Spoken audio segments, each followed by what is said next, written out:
Un cartone animato che racconta la mafia attraverso Tufò, il protagonista, che con coraggio si ribella. L'eroe antimafia dei cartoni animati non è altro che l'imprenditore di Bivone Ignazio Cutrò, che ha denunciato e fatto arrestare i suoi estorsori, diventando testimone di giustizia.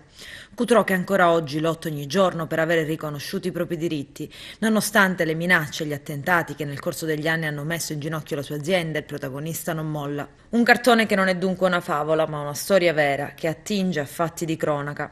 Un progetto coraggioso che porta i cartoni ad affrontare anche temi sociali. Ad annunciare il nuovo progetto è proprio Cutrò sulla sua pagina Facebook che scrive: Questo cartone animato racconterà la mia storia e la resilienza nella nostra bella Sicilia della famiglia.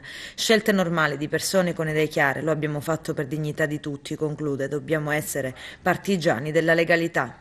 Il progetto in animazione è stato presentato a Tolosa da Show Lab. La regista Vittoria Musci commenta: I testimoni non possono mai mostrare il volto. Ero interessata a valorizzare e raccontare una storia come questa. Siamo rimasti affascinati, hanno detto i dirigenti di Slow Lab. Si tratta di una coproduzione tra Italia e Francia. Ci auguriamo di trainare anche le TV pubbliche. Vogliamo chiudere il cartone entro il 2019.